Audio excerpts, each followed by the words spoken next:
Ayan, good morning mga Lodi Pops. Ayan, tayo po ay papunta ng opisina ngayon, October 3, October 4.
Bali, halos lahat ng vlog ko kung makikita nyo po ay halos sa aking pagta-travel sa araw-araw, kung napupuntahan ako. Ayun. Kasi gusto kong i-share po sa inyo kung ano yung mga experience ko sa mga pagta-travel, saan ako pumupunta. Ayun. Kaya medyo boring nga rin minsan. Pagpasensyahan nyo na po kasi ayan, gusto ko lang talaga i-share. Sa lahat ng teammates, sa lahat ng founder, admin, sa lahat ng GC na sumusuporta, lahat ng YouTuber. Ayan. Maraming salamat po sa inyong lahat. Tulungan nga, ika nga. Ayan. Support lang. Kasi tayo po ay hindi pa kilalang mga vlogger. Ayan. Hindi tayo mga sikat na vlogger na isang upload lang ng video, million kagad ang views. Ayan. Tayo po ay nagtsatsaga kahit konti lang. Sana wish po natin na maging ganun din tayo na kagaya nila.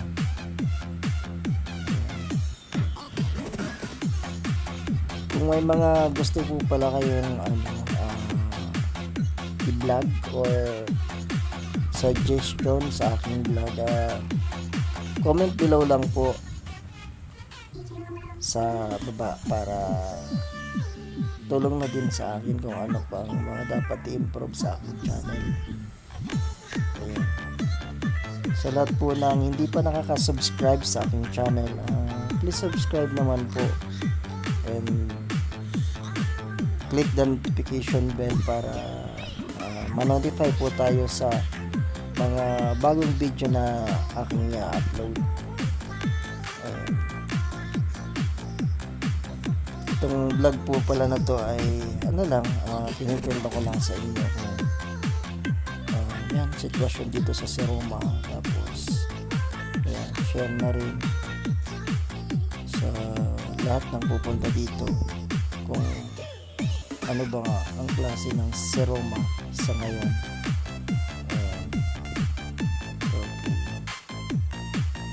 Madalas ang daan. Palagi po pala natin i-check ang ating mga gulong kung medyo palitan na. Huwag po kayong magdalawang isip na palitan kasi bali mas mabuti na po yung safe tayo palagi sa ating pagka-travel.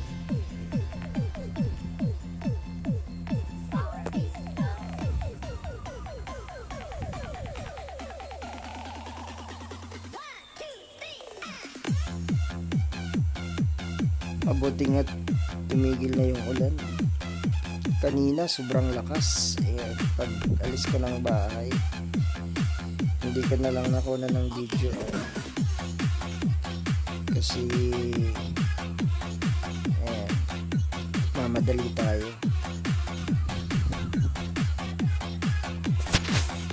Salamat po sa lahat ng suporta.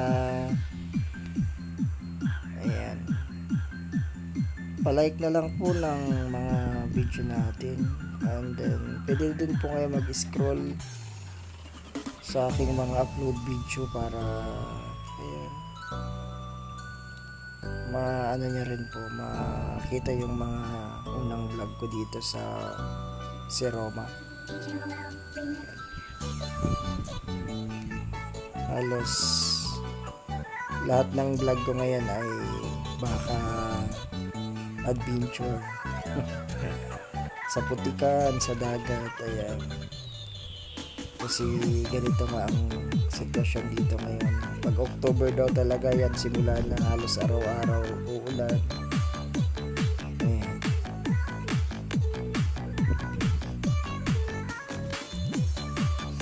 Medyo malapit na tayo sa opisina.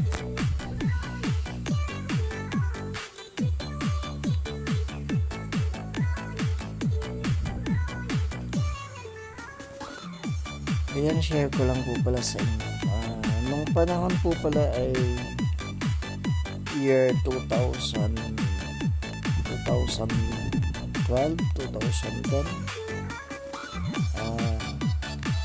Itong papuntang Seroma na to ay rough road.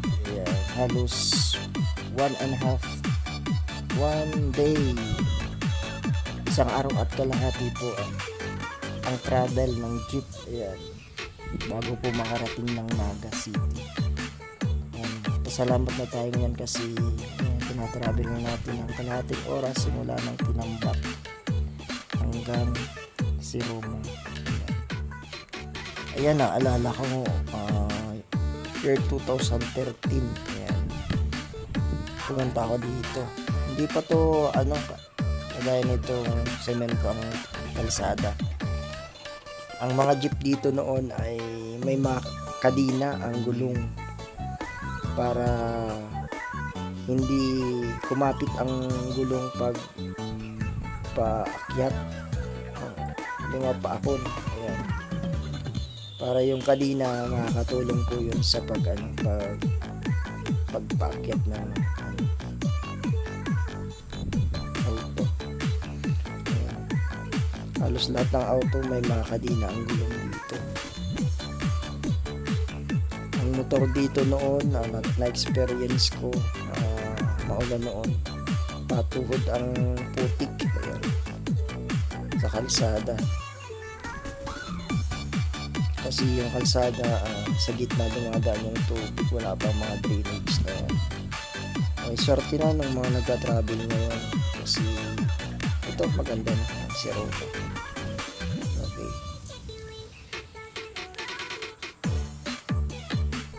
tingnan nyo, halos semento na simula Tinambak. Sa lahat po pala ng sumusuporta, thank you very much sa lahat ng suporta niyo po. Ayan. Hanggang dito na lang po muna ang aking vlog. Maraming salamat sa lahat ng patuloy na pagsuporta, sa lahat ng admin, founder, members. Ayan. Thank you very much po sa inyong lahat. Kung hindi dahil sa inyo, hindi lalago ng ganito ang aking channel. Maraming salamat. Walang sino mang makakatumbas ng aking pasalamat sa inyong lahat. Okay, sa lahat ng mga small YouTuber, at syaga lang po tayo kasi yan, ma-achieve nyo rin. Tsaga lang talaga, konting sakripisyo para sa ating channel. Ayan. Thank you very much po sa inyong lahat. I love you. Bye bye. Thank you.